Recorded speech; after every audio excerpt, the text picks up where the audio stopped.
როდესაც დედამიწის წარმოშობასა და ჩვენს პლანეტაზე სიცოცხლის აღმოცენების საკითხზე მსჯელობთ, მასალა უამრავია. მათ შორის ჰიპოთეტური და ნაკლებად დამაჯერებელი იდეებიც, თუმცა მაინც საინტერესოა თუ რას გვთავაზობს სხვადასხვა ხედვა. ამა თუ იმ პერსპექტივიდან სიცოცხლის შესახებ მსჯელობა კოდის ეპიზოდების ერთ-ერთი წამყვანი თემაა. ამ ეპიზოდში ვსაუბრობ ჩვენამდე დედამიწაზე მცხოვრები შესაძლო მაღალგანვითარებული ცივილიზაციის არსებობისა და გაქრობის მიზეზებზე. გალაქტიკურ ციხეზე, გნებავთ კოსმოსურ ზოოპარკზე და მზის სისტემის ხელოვნურობის ჰიპოთეზაზე. წინ ცოტა ზღაპრული, თუმცა ნაწილობრივ სამეცნიერო და ფუტურისტული მოგზაურობა გველის.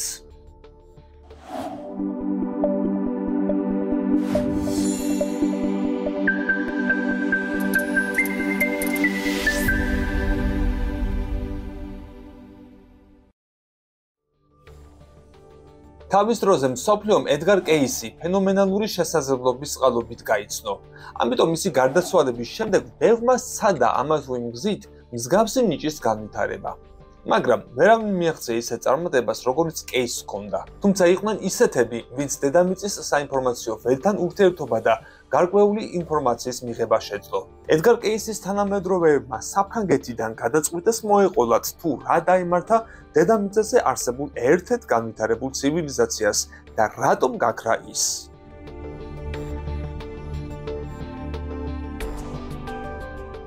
ამ ცოდნის მიხედვით დედამიწაზე წარსულში არსებული ცივილიზაცია ბევრად აღემატებოდა განვითარების დონით, ტექნიკური შესაძლებლობებითა და სამყარო შესწავლის სურვილით ჩვენს ცივილიზაციას. იმის მიუხედავად, რომ ისინი მხოლოდ რამდენიმე მილიონს შეადგენდნენ, ჩვენი მილიარდებისგან განსხვავებით, უფრო განათლებულები იყვნენ და მნიშვნელოვანი წვლილი შეიტანეს ცივილიზაციის განვითარებაში. ამ ფაქტორმა განსაკუთრებით იმოქმედა მეცნიერებზე, რომლებიც საზოგადოების სხვა წარმომადგენლებს შორის უდიდესი პატივისცემით სარგებლობდნენ. მათ შეძლეს იმ პრობლემების უმეტესობის გადაჭრა, რაც ახლა ხელს უშლის ჩვენს ცივილიზაციას გაერთიანებაში, შემდგომ განვითარებასა და წინსვლაში.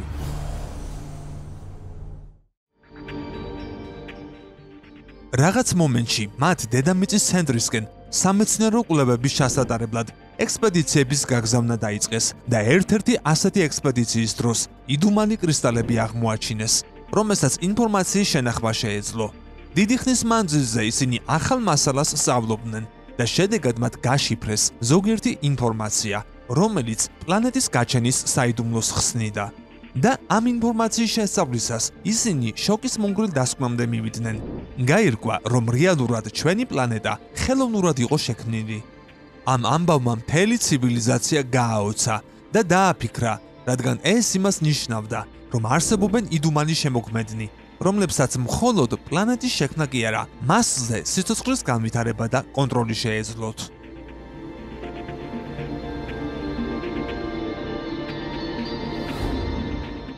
რამდენიმე ათეული წლის შემდეგ მეცნიერებმა უცნაური კვანტური ენერგიის პროცესები აღმოაჩინეს, რომელიც ფიზიკური კანონების მიხედვით არ უნდა ყოფილიყო. ამ აღმოჩენამ დაამტკიცა, რომ სამყაროში არსებობდა უცნობი განზომილება, რომელსაც ენერგიის შთანთქმა შეეძლო. მათ ამ პროცესის უფრო დეტალურად შესწავლა დაიწყეს და გადაწყვიტეს, რომ შემდგომი კვლევებისთვის მოწყობილობა შეიქმნათ, რომელსაც ამ იდუმალი განზომილების ჩვენს განზომილებასთან შეერთება და დროებით შეთავსება შესაძლებოდა.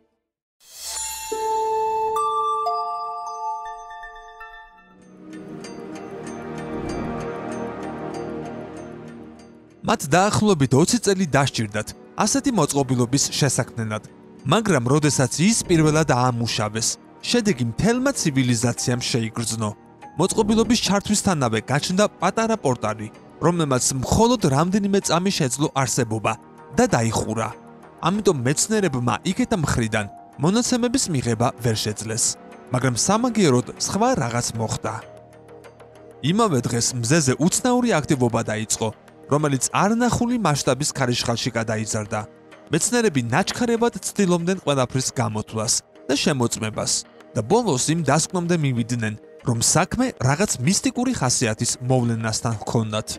მოგვიანებით მეცნიერებმა გაიხსენეს სხვა განზომილების გახსნასთან დაკავშირებული ექსპერიმენტი და ეს მოვლენები ერთმანეთს დააკავშირეს.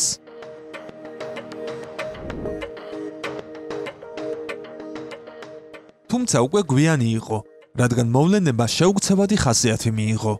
რამდენიმე დღის შემდეგ მთელი მზის სისტემა წარმოუდგენელმა გამოსხივებამ მოიცვა, რომელმაც ცივილიზაციის მიერ შექმნილი მთელი ტექნოლოგია გაანადგურა და მასთან ერთად პლანეტის მოსახლეობის დიდი ნაწილიც.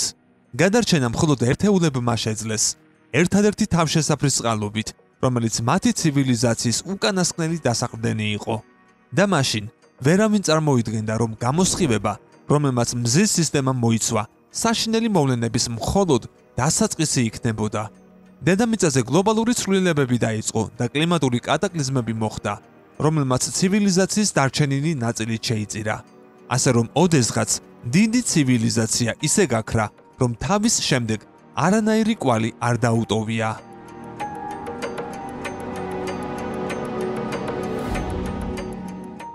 როგორც წინასწარმეტყველი ამბობს ექსპერიმენტების მსვლელობისას, რომელიც პლანეტის ცენტრისკენ გზის გაყვანას უკავშირდებოდა, მათ დიდი გვირაბები გაჰყავდათ, რომლის აღმოჩენა დღესაც შეიძლება. ამის გარდა ფართო საზოგადოებისათვის იდუმალი წინასწარმეტყველი აღნიშნავს, რომ საინფორმაციო ველში არ არსებობს კონკრეტიკა იმის შესახებ, თუ რამ გამოიწვია მზის აქტივობა და არის თუ არა რაიმე კავშირი გამოსხივებას და იდუმალი განზომილების შესასწავლად შექმნილ ტექნოლოგიებს შორის. ტრადიციულ წარმოდგენას მზის სისტემის წარმოქმნისა და აგებულების შესახებ უეცრად ფეხქვეშ მიწა შეერყა და კინაღამ ჩამოიშალა, როდესაც 2010 წელს NASA-ს ასტრონომებმა გედის თანავარსკვლავედში კეპლერ-33-ის პლანეტური სისტემა აღმოაჩინეს. კეპლერ-33-ის და მზის სისტემის ციური სხეულების პარამეტრები თითქმის იდენტურია. მნიშვნელოვანი განსხვავება მხოლოდ ის არის, რომ კეპლერ-33-ის პლანეტები საკუთარი ვარსკვლავის ირგვლივ სიმაღლის მიხედვით არიან განლაგებულნი. პირველი მწკრივში ყველაზე დიდი პლანეტა დგას, შემდეგ ცოტა პატარა და ასე შემდეგ, სულ პატარამდე. ჩვენს მზის სისტემაში კი პირიქით ხდება.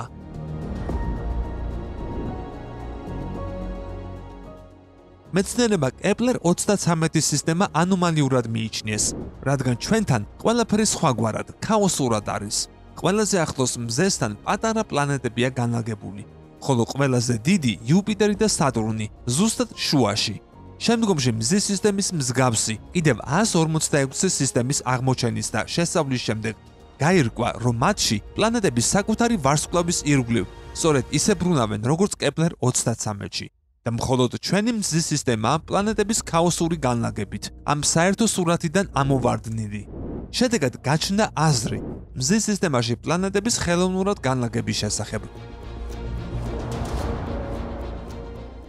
დედამიწა ისევ სამყაროს ცენტრია?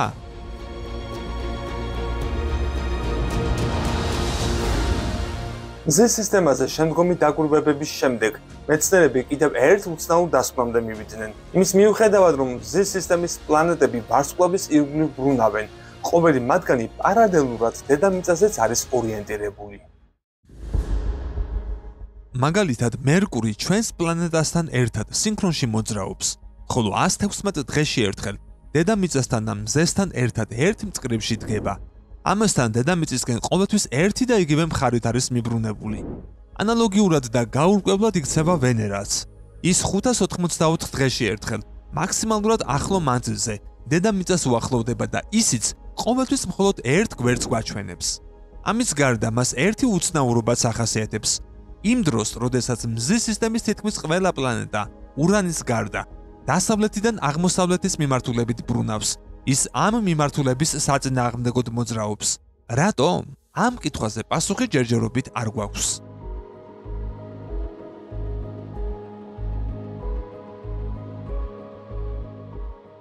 იუპიტერის საიდუმლო. ასტროფიზიკოსებისთვის მზის სისტემის პლანეტებს შორის ყველაზე საკვირველი იუპიტერია, რომელიც ლოგიკის მიხედვით იმ ადგილზე, რომელსაც ახლა იკავებს, ნამდვილად ვერ წარმოიქმნებოდა. ის თუ როგორ მოხდა ეს პლანეტა მეხუთე ადგილზე, ასევე გაურკვეველია. ოფიციალური მეცნიერება აღიარებს, რომ მზის სისტემა ანომალიურია და სხვა სისტემებისგან განსხვავებულად არის მოწყობილი, მაგრამ რატომ? იქნებ მართალია აზრი იმის შესახებ, რომ რაღაც ძალებმა მზის სისტემა ხელოვნურად შექმნეს და აქ ექსპერიმენტებს ატარებენ, ხოლო დედამიწა ერთი დიდი ლაბორატორიაა. მზის სისტემა კოსმოსური ტაქსია? კითხვაზე მზის სისტემა ხელოვნურად არის შექმნილი თუ არა, პასუხის გაცემა ერთ მნიშვნელოვნად შეუძლებელია. თუმცა იმის წარმოდგენა შეიძლება, რომ არსებობს რაღაც ძალა, რომელსაც პლანეტების საკუთარი სურვილის შესაბამისად განლაგება შეუძლია.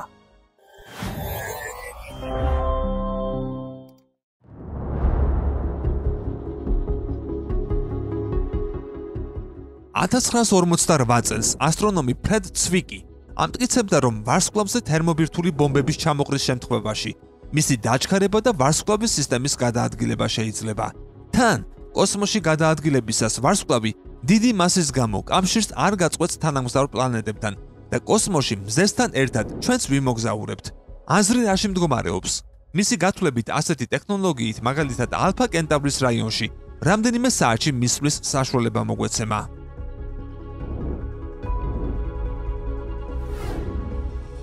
რაც შეეხება თანამედროვე კვლევებს, კოსმოსურმა ტელესკოპმა კეპლერმა თავისი 4 წლიანი მისიის მანძილზე ათასობით სამყარო აღმოაჩინა და დაამტკიცა, რომ ჩვენს გალაქტიკაში უამრავი პლანეტა არის. მაგრამ უფრო გასაკვირი ის არის, რომ მან მნიშვნელოვანი ცნობები მოგვაწოდა მზის სისტემის შესახებაც. აღმოჩნდა, რომ სხვა ვარსკვლავების სისტემების ფონზე მზის სისტემა ნამდვილად ანომალიაა. ეს რომ ასეა, კარგად ჩანს კეპლერის პლანეტარიუმის მეოთხე ანიმაციაზე, რომელიც ვაშინგტონის უნივერსიტეტის ასპირანტმა კრუზემ შექმნა. მასში კრუზე კეპლერის მონაცემთა ბაზიდან აღებული ვარსკვლავების პლანეტარულ სისტემებს, მზის სისტემას ადარებს. განსხვავება მზის სისტემასა და დანარჩენი ვარსკვლავების სისტემებს შორის უდაბოდ თვალშისაცემია. ადვილი შესამჩნევია, რაოდენ უცნაურად გამოიყურება მზის სისტემა სხვა სისტემების ფონზე. კეპლერის მისიის დაწყებამდე მეცნიერები ფიქრობდნენ, რომ ეგზოპლანეტების სისტემების უმრავლესობა ისევე არის მოწყობილი, როგორც ჩვენი მზის სისტემა. პატარა, მყარი პლანეტები ცენტრთან ახლოს არის, ხოლო გაზიანი გიგანტები უფრო მოშორებით. მაგრამ აღმოჩნდა, რომ ყველაფერი სხვაგვარად არის. კეპლერმა აღმოაჩინა იუპიტერის ხელა გაზის გახურებული გიგანტები, რომლებიც ფაქტობრივად ეხებიან იმ ვარსკვლავებს, რომლის ირგვლივას ბრუნავენ. უკვე აღმოჩენილი 685 ვარსკვლავიდან არც ერთი სისტემა არ ჰგავს მზის სისტემას.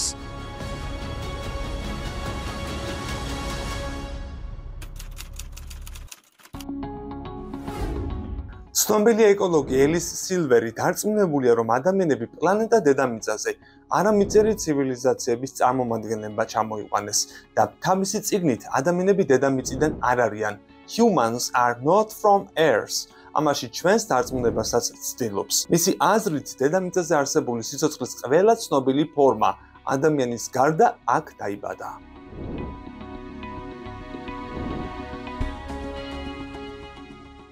მაგრამ მაშინ კითხვები ჩნდება ევოლუციის თეორიასთან დაკავშირებით, რომელიც თანამედროვე მეცნიერებაში ფართოდ არის აღიარებული. სად არის ჭეშმარიტება? რა დავიჯეროთ ის, რომ როგორც აღნიშნულ თეორიაშია, ორგანიზმები თავის განვითარებაში უმარტივესი ფორმებიდან რთულისკენ მიისწრაფოდნენ, თუ ის, რომ ცოცხალი ორგანიზმის ყველა სახეობა მიისწრაფოდა, ხოლო ჩვენ ამ პლანეტაზე უცხო პლანეტელებმა ჩამოგვიყვანეს და დაგვასახლეს.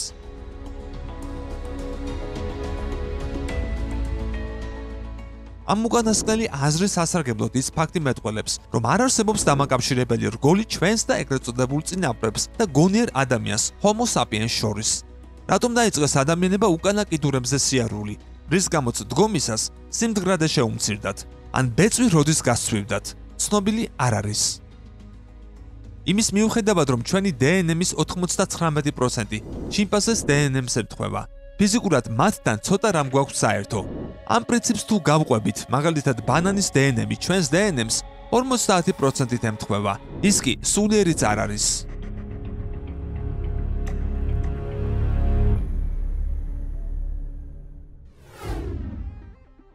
ზოგიერთი თეორიის თანახმად, ამ პლანეტაზე წინაპრები არ აღყავს და ჩვენი სამშობლო სხვა პლანეტაა. აქ კი მხოლოდ იმიტომ ვცხოვრობთ, რომ პლანეტა დედამიწა ერთი დიდი ლაბორატორიაა, ხოლო ჩვენი ცივილიზაცია დაკვირვების ობიექტი. კაცობრიობის ისტორიიდან ნათლად ჩანს, რომ ჩვენ ცოცხალი სამყაროს სასტიკი წარმომადგენლები ვართ და ჩვენს გზაზე ყველაფერს ვანადგურებთ. ოდითგანვე ერთმანეთს ძალაუფლებისთვის, რესურსებისთვის, რელიგიისთვის და სხვა წვრილმანი მიზეზების გამო ვებცვით.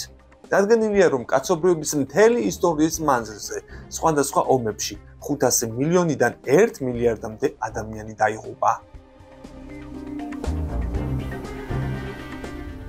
მე-16 საუკუნიდან დღემდე ჩვენს გარშემო ხერხემლიანების 680-მდე სახეობა გადაშენდა. ამის ძირითადი მიზეზი კი მათი ბინადრობის არეალის განადგურება იყო.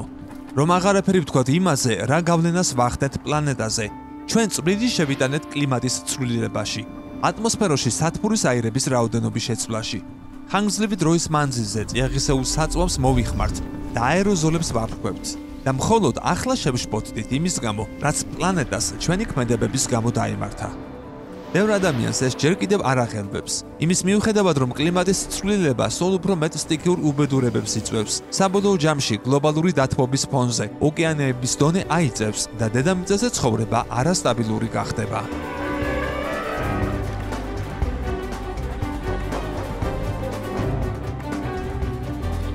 ეს ყველაფერი მომავალში მოხდება, მაგრამ რა იყო წარსულში? რატომ არავის ახსოვს წარსული ცხოვრება დედამიწაზე? ზოგიერთი თვლის, რომ ვიდრე ადამიანები დედამიწაზე ჩამოიყვანეს, მეხსიერება წაუშალეს და მათ საკუთარი სახლი დაივიწყეს. თუმცა კაცობრიობის არსებობის დასაწყისიდანვე ცით ვიყავით შეპყრობინი და იმით, რაც იქ არის. ყოველთვის ხიბლავს ვარსკვლავები, სხვა პლანეტები და სხვა სამყაროების საიდუმლოებებით ვინტერესდებით. შესაძლოა ვარსკვლავებამდე მიღწევის ეს მოთხოვნილება. სწორედ იმიტომ არის ასე ხრმად ფესვგადგმული ჩვენში, რომ ვიცით, სწორედ იქ არის ჩვენი ადგილი.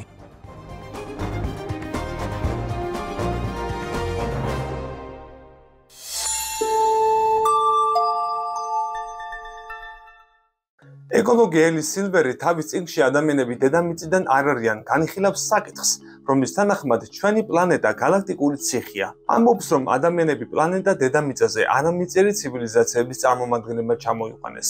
საკუთარი ჰიპოთეზის მხარდასაჭერად სილვერს საკმაოდ ლოგიკური არგუმენტები მოჰყავს. ცხადია, კაცობრიობა ყველაზე მაღალ განვითარებული სახეობაა დედამიწაზე, მაგრამ ჩვენ კატასტროფულად არ ვართ ადაპტირებულნი ამ პლანეტაზე სიცოცხლისათვის. მზის სხივები დამღუპველია ჩვენთვის.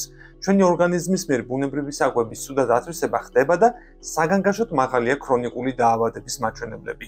წერს ის. ეკოლოგს ეჭვი არ ეპარება, რომ სამყაროში სიცოცხლე ფართოდ არის გავრცელებული და მას, როგორც გალაქტიკას შორისი ინფექციის ერთგვარ ფორმას, პლანეტიდან პლანეტაზე გადაადგილება შეუძლია.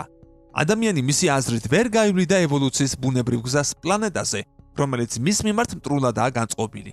დიახ, დედამიწა ჩვენს მიმართ მტრულადაა განწყობილი.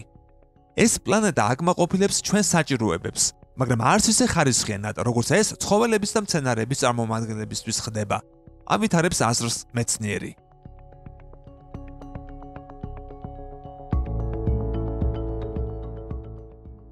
პროფესორი მიიჩნევს, რომ ადამიანის მშობიარობის სირთულეები, მისი კონცეფციის კიდევ ერთი მტკიცებულებაა. ნაყოფის თავი ძალიან დიდია და ხშირად ხდება დედის ან ბავშვის ტრავმირების მიზეზი. მაშინ, როდესაც ცხოველთა სამყაროს წარმომადგენლებს მსგავსი სირთულეები არ ექმნებათ. აღნიშნავს სილვერი. ამის გარდა, წიგნში ეკოლოგი ხერხემლის ქრონიკულ დაავადებებსაც განიხილავს. მისი აზრით, ჯანმრთელობის ასეთი პრობლემების მიზეზი ის არის, რომ ადამიანი როგორც სახეობა ნაკლები გრავიტაციის მქონე პლანეტაზე გაჩნდა. ხოლო მზით დამწვრობა, რომელიც მხოლოდ ჩვენი სახეობისთვისაა დამახასიათებელი, იმაზე მიუთითებს, რომ ჩვენი მშობლიური პლანეტა ვარსკვლავისგან უფრო შორს იყო, ვიდრე დედამიწაა დაშორებული მზისგან.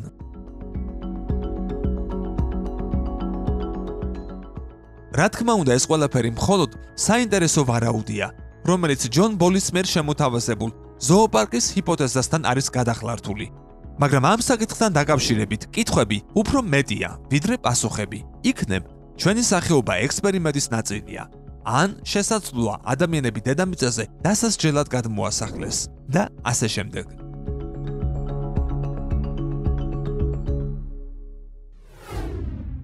ასტრონომები უკვე დიდი ხანია, რაც კოსმოსის სიღრმეებს სწავლობენ და იქედან მომდინარე უცნაურ სიგნალებს იჭერენ და აანალიზებენ იმ იმედით, რომ არამიწიერი სიცოცხლეს აღმოაჩენენ. მაგრამ ჯერჯერობით ხელშესახები ვერაფერი ნახეს. ზოოპარკის ჰიპოთეზა, რომელიც 1973 წელს ასტრონომმა ჯონ ბოლმა წარმოადგინა, ლოგიკურად ხსნის იმას, თუ რატომ ვერ ვპოულობთ უცხო ცივილიზაციის არსებობის პირდაპირ მტკიცებულებებს დედამიწაზე. ამ ჰიპოთეზის თანახმად უცხო პლანეტელებს იმიტომ ვერ ვნახულობთ, რომ ისინი ჩვენ სახეობას გალიის პირობებში განიხილავენ. გვაკვირდებიან, მაგრამ არაფერში ერევიან.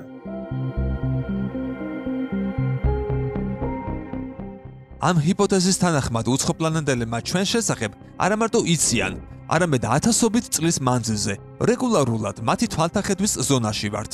ჩვენი განვითარების პრიმიტიული დონით კი მათთვის იმაზე მეტს არ წარმოვადგენთ, რასაც ჩვენთვის ზოოპარკის გალიებში მყოფი ცხოველები. ისინი ჩვენთვის უმაღლესი გონებაა, რომელთანაც კონტაქტის დამყარების საშუალება არ აგვაქვს. ამ აზრის გაჟღერების შემდეგ 50 წელი გავიდა, მაგრამ მას დღემდე ჰყავს მომხრეები და მიმდევრები. იქნებ არამიწერი სიცოცხლე უბრალოდ არ გვაძლევს თავისი აღმოჩენის უფლებას. ჩვენ შეიძლება არ ვიყოთ ამ კონტაქტის ღირსი, განაცხადა ფლორენს რაულინ სერსომ, ასტრობიოლოგმა და პროექტის მეტი დირექტორმა. ეს პროექტი მზის სისტემის მიღმა ვარსკვლავთშორისი შეტყობინებების სავარაუდო გონიერ არსებებისთვის გადაცემაზე მუშაობს.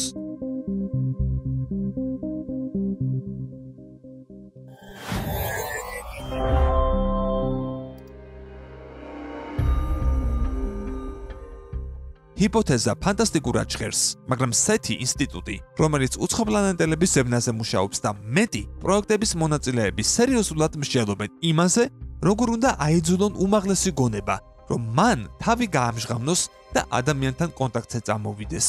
და თუ წამოვა, შემდეგ როგორ უნდა მოვიქცეთ.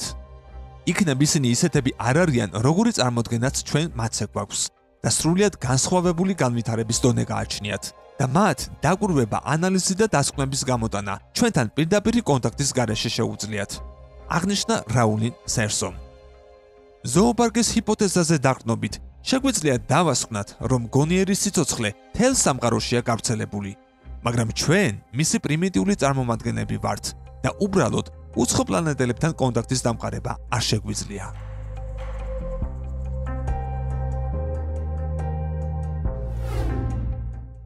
კოსმოსური სივრცე წარმოუდგენლად დიდია. ბოლო რამდენიმე 10 წლეულის განმავლობაში ჩვენ გავიგეთ, რომ თითქმის ყველა ვარსკვლავის ირგვლივ მოძრაობენ პლანეტები და მხოლოდ ჩვენს გალაქტიკაში 400 მილიარდამდე ვარსკვლავია. თუ დავუშვებთ, რომ თითოეული მათგანის ირგვლივ 5 პლანეტა ბრუნავს, მაშინ მხოლოდ ჩვენს გალაქტიკაში 2 ტრილიონი პლანეტა იქნებოდა. ამასაც ცნობილია, რომ კოსმოსში უფრო მეტი გალაქტიკაა, ვიდრე ვარსკვლავი ირმის ნახტომში. სხვა სიტყვებით რომ ვთქვათ, არსებობს უამრავი პოტენციურად დასახლებული პლანეტა და შეუძლებელია იმის დაჯერება, რომ ამ ხელა მრავალფეროვნებაში დედამიწა ერთადერთი პლანეტაა, რომელზეც ინტელექტუალური და ტექნოლოგიურად მაღალ განვითარებული სიცოცხლე არსებობს.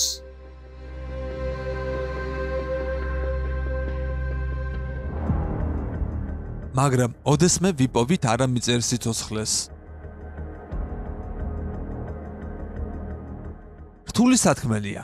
წარმოვიდგინეთ, რომ მილიარდი ვარსკვლავიდან მხოლოდ ერთს აქვს პლანეტა ტექნოლოგიურად განვითარებული სიცოცხლით და მას შეუძლია თავისი არსებობის შესახებ კოსმოსში გაავრცელოს ინფორმაცია, მაგალითად, რადიოტალღებით, როგორც ამას ჩვენ ვაკეთებთ.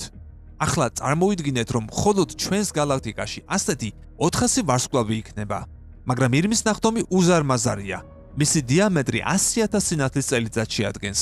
ამიტომ საშუალოდ პოტენციურად დასახლებული ვარსკვლავები ერთმანეთისგან დაახლოებით 10,000 სინათლის წლით იქნებიან დაშორებულნი. ეს კი უცხოპლანეტელების სიგნალების აღმოსაჩენად ჩვენთვის ძალიან შორი მანძილია.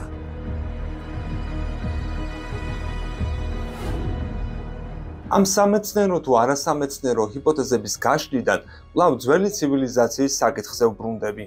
ვინ იყვნენ ზღვის ხალხები და რა გავლენა მოახდინეს მათ უძველეს ცივილიზაციებზე, ვიდრე დედამიწის უდიდეს ნაწილში კულტურა ჩაისახებოდა. ასობით და შეიძლება ითქვას ათასობით წლით ადრე, ხმელთაშუა ზღვის სანაპიროზე უკვე არსებობდა ნავსადგურები, შენდებოდა მრავალსართულიანი სასახლეები და ვაჭრობა სხვადასხვა ენაზე იწარმოებოდა. ის, რამაც ტროა გაანადგურა, ძველი სამყაროს განადგურების ზოგადი სურათის მხოლოდ ნაწილი იყო, რომელიც წარმოუდგენელი აყვავების შემდეგ ისეთმა წყდიადმა მოიცვა, როგორც შუა საუკუნეებში იყო.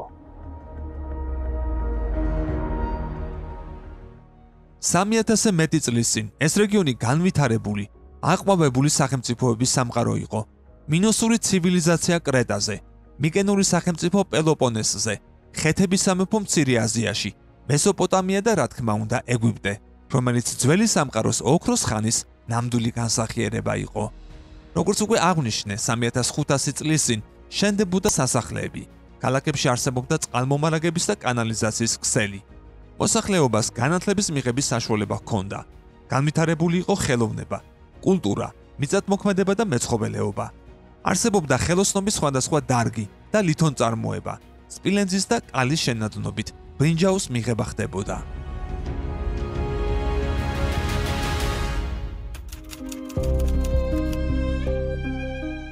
ძველ სახელმწიფოებს შორის საუკუნეების მანძილზე მყარი სავაჭრო ურთიერთობები არსებობდა.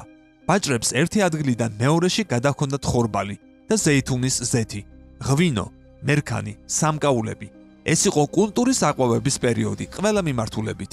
არქეოლოგებმა ბიბლიოთეკებიც კი აღმოაჩინეს და მათი უმრავლესობის ასაკი 3000 წელს აღემატებოდა. ბრინჯაოს ხანა ისტორიული მოვლენით დასრულდა, რომელსაც ისტორიკოსები ბრინჯაოს ხანის კატასტროფას უწოდებენ. ძველი წელთაღრიცხვის 1250 წლებში ქალაქის სახელმწიფოების ეკონომიკა ჩამოიშალა და რეგიონი ქაოსში ჩაეფლო. შეწყდა საერთაშორისო ვაჭრობა, განადგურდა სავაჭრო გზები, დაიკარგა მეცნიერების და ტექნიკის მიღწევები. მკვეთრად შემცირდა მოსახლეობის ცხოვრების დონე და რაოდენობა. მოხდა მთელი რეგიონის დეპოპულაცია. ტერიტორიის უდიდეს ნაწილზე ბნელი ხანა დადგა, რომელმაც ქვეყნები განვითარების დონით უკან ენეოლითის ხანაში დააბრუნა. საუკუნეების მანძილზე აყვავების შემდეგ აღმოსავლეთ ხმელთაშუაზღვისპირეთმა არსებობა შეწყვიტა. ინფორმაცია იმ პერიოდის შესახებ მეტად მწირია, თუმცა ის, რაც არის აღმოსავლეთ ხმელთაშუაზღვისპირეთში ბრინჯაოს ხანის ბოლო პერიოდში მიმდინარე მოვლენების შესახებ გარკვეულ წარმოდგენას მაინც იძლევა. ზღვის ხალხები, ძველი ცივილიზაციის დაღუპვის მიზეზი. ამ ულამაზესი სამყაროს განადგურების და საუკუნეების მანძილზე მივიწყების მიზეზებს მეცნიერები ჯერ კიდევ სწავლობენ. ტრადიციულად ბრინჯაოს ხანის ცივილიზაციის გაქრობის მიზეზად რეგიონში ზღვის ხალხების შემოჭრა სახელდება, ხოლო ამ იდუმალი ტერმინით იმ ტომებს, გარამანტებს, სიკულებს, ფილისტიმელებს, ფირიგიელებს მოიხსენიებენ, რომლებმაც რაღაც მიზეზების გამო ძველი წელთაღრიცხვის მე-13 საუკუნეში მიგრირება სავარაუდოდ ბალკანეთის ნახევარკუნძულის ჩრდილოეთიდან და ეგეოსის ზღვის აუზის კუნძულებიდან დაიწყეს.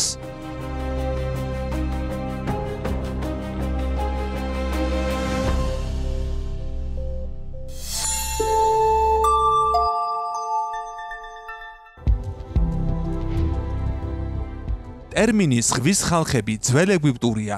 ადგილობრივი ჟამთ აღმწერები ასე ეძახდნენ დაუპატიჟებელ სტუმრებს, რომლებიც მეკობრეობას ეწეოდნენ. აყაჩაღებდნენ პორტებს და გემებს, ნადავლის მოსაპოვებლად, ესეუდნენ ქალაქებს და ადამიანებსაც კი იტაცებდნენ. ასე რომ რეგიონში ნორმალური ცხოვრების რიტმი დასრულდა. ვაჭრობის შეწყვეტა უარყოფითად აისახა კალის მიწოდებაზე, რომელიც აუცილებელი იყო ბრინჯაოს საწარმოებლად. მკვეთრად გაიზარდა ფასების საბრძოლო და შრომის იარაღებზე. ჩამოიშალა ეკონომიკა. თუმცა მეცნიერები ძველი ცივილიზაციის განადგურების მიზეზად მხოლოდ მეკობრე მიგრანტებს არ მიიჩნევენ. სავარაუდოდ ბრინჯაოს კატასტროფის მიზეზი ერთდროულად რამდენიმე ფაქტორი იყო. დაუპირველეს ყოვლისა ბუნებრივი კატაკლიზმები. გვალვა ძველი წელთაღრიცხვის 22 საუკუნეში, რომელმაც მთელი რეგიონი მოიცვა და ტემპერატურის მკვეთრი ვარდნა, რომელიც მთელი 3 საუკუნის მანძილზე ძველი წელთაღრიცხვის 1800-1500 წლებში გრძელდებოდა. ნილოსი ადიდების პერიოდში ვერ აღწევდა სოფლის მეურნეობის წარმოებისათვის საჭირო ნიშნულებს. შეიცვალა ქარების მიმართულება, რომელსაც ადრე მშრალ რეგიონებში წვიმა მიჰქონდა. სავარაუდოდ ჩრდილოეთ რეგიონებიდან მასობრივი მიგრაციის და ძველ სამყაროში კრიზისის მიზეზი სწორედ კლიმატის ცვლილება იყო. კატასტროფის შემდეგ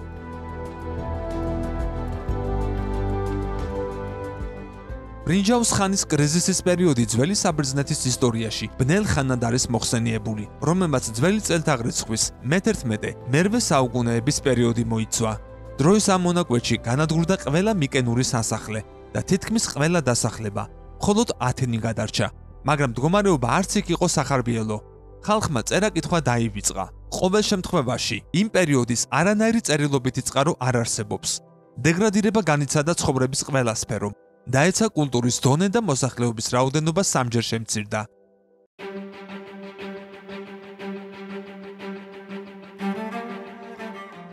ინფორმაციის ფრაგმენტები, რომლებიც ბრინჯაოს ხანის კატასტროფის სურათის შედგენის საშუალებას იძლევა, ეგვიპტეში აღმოჩენილი რამდენიმე არქეოლოგიური წყაროდან არის მოპოვებული. ხოლო ძველ საბერძნეთში მიმდინარე პროცესების შესახებ ინფორმაციის ძირითად წყაროს ჰომეროსის თხზულებები წარმოადგენს. ოდისეა და ილიადა ავტორმა კრიზისის დასრულების შემდეგ შექმნა, როდესაც საბერძნეთში პოლისების ჩასახვის და არქაიკის პერიოდი დაიწყო, ხოლო განვლილი ბნელი საუკუნეები ძველი ბერძნული მითოლოგიის კუთვნილებად იქცა.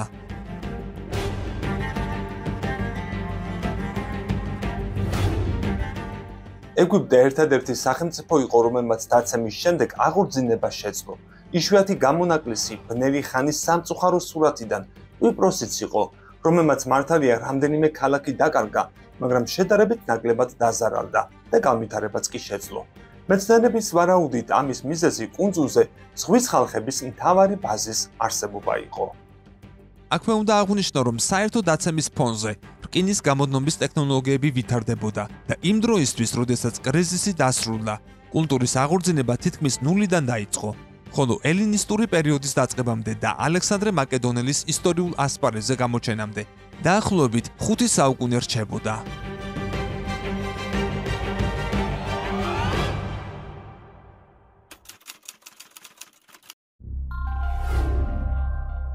რატომ ვისაუბრე ამდენი პირდაპირ თუ ირიბად ძველი ცივილიზაციების გადაშენების საკითხზე? რა შუაშია ეს ეპიზოდის თემასთან, რომელიც ჩვენს პლანეტას როგორც პროექტს ისე წარმოგვიდგენს? შუაში კი არა და თავშია. რელიგიური დოგმატიზმის კუთხითაც რომ შევხედოთ. დიახ, პლანეტა დედამიწა და ადამიანი ღვთიური ძალების მიერ შექმნილი პროექტია. მე ამ ეპიზოდით შეგახსენეთ თუ რამდენი განვითარებული ცივილიზაცია გადაშენდა, რომლებიც ჩვენს დღევანდელ ცივილიზაციამდე არსებობდა. და რამდენი ცივილიზაცია იქნებოდა ჩვენამდე. რამდენი განვითარებული რასის შესახებ არ ვიცით, რადგან ისინი და მათი დანატოვარი დრომ, კატაკლიზმებმა და მიწამშთან დგა. მეცნიერება უკვე თანხმდება, რომ ჩვენი რასა არ არის პირველი, გონიერი, მაღალ განვითარებული ცივილიზაცია დედამიწაზე. მაგრამ ამაზე ხმამაღლა მხოლოდ მათი ნაწილი საუბრობს, რადგან მათ არ აქვთ მყარი ფაქტები, არგუმენტების გასამყარებლად. ფაქტობრივი მტკიცებულებების გარეშე კი ყველაფერი ზღაპარს და ჰიპოთეზას გავს. პოსტსკრიპტუმ ხმელთაშუა ზღვისპირეთის უძველესი ცივილიზაციის დაღუპვის ერთ-ერთ მიზეზად კლიმატური პირობების ცვლილება არის დასახელებული. დღეს ჩვენი ცივილიზაციაც მსგავსი პრობლემის წინაშე აღმოჩნდა და როგორც მეცნიერები ამტკიცებენ, თუ კაცობრიობა ისე გააგრძელებს ცხოვრებას, როგორც დაჩვეულია, მაშინ რამდენიმე 100 წლებში ჩვენს ცივილიზაციასაც შეუქცევადი კოლაფსი, თვითგანადგურება ელის. ამის შემდეგ კი რა იქნება? ციკლი ისევ თავიდან დაიწყება? თუ სამუდამოდ დასრულდება სიცოცხლე კოსმოსის ამ კიდეში. ნანახის შესახებ და ამ კითხვებზე თქვენი მოსაზრებები კომენტარების სახით დამიტოვეთ. ასევე მოიწონე ეს ვიდეო და გამოიწერე კოდის YouTube არხი. დაეხმარე პროექტს განვითარებაში. ამისთვის ზუსტად 1 წამი და 1 დაწყაბუნება გჭირდება. მადლობა მხარდაჭერისთვის.